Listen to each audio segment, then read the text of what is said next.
Hey guys and girls, Jesse Daly here. Thanks so much for being back here on Daily Weather. I'm going to show you another area of a potential disturbance that the National Hurricane Center is monitoring as of today, which is Wednesday, May 24th. This system has been designated Disturbance 1, and it's been given a 10% chance of cyclone formation over the next 7 days. The system is located off the coast of the Carolinas. I'm going to read you a little bit about what the National Hurricane Center is saying. A non-tropical area of low pressure is expected to form along a frontal boundary offshore of the southeastern United States coast during the next day or two. The system appears unlikely to become a subtropical or tropical cyclone since it is forecast to remain frontal while moving generally northward and inland over the Carolinas. However, as the update says, regardless, the system is likely to produce gusty winds and dangerous surf and rip current conditions along portions of the southeastern U.S., along with heavy rainfall. This is a perfect example of why it is so important to be prepared for tropical or non-tropical cyclones, because it doesn't require a hurricane or a cyclone to create potentially devastating impacts, or at least very severe impacts. Let's take a look at the GFS, the Global Forecast System, and take a look at what's going on with this particular system. Okay, guys and girls, this is a image of the Global Forecast System, or GFS for short, courtesy of tropicaltidbits.com.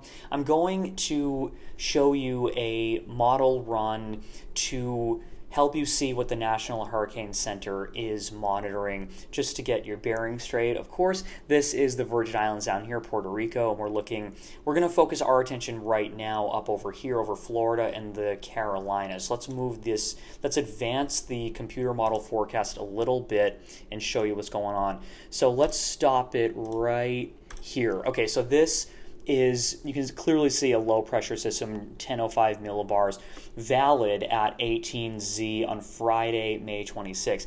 18Z or 18 Zulu coordinates or translates to universal time coordinated, which then translates to approximately 2 p.m. East Coast time on Friday. So my friends who are up in this portion of the country, especially along the barrier islands, the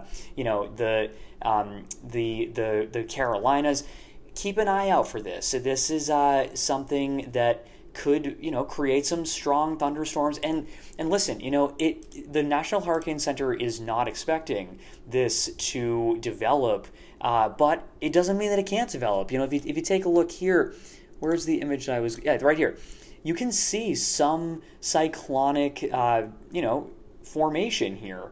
That kind of comma type, typical type of feature that we see in cyclones, whether they are subtropical, tropical, or just not tropical. Cyclones are, rotate this way. So we can kind of see that this is certainly something to watch. And when I say this way, I mean counterclockwise.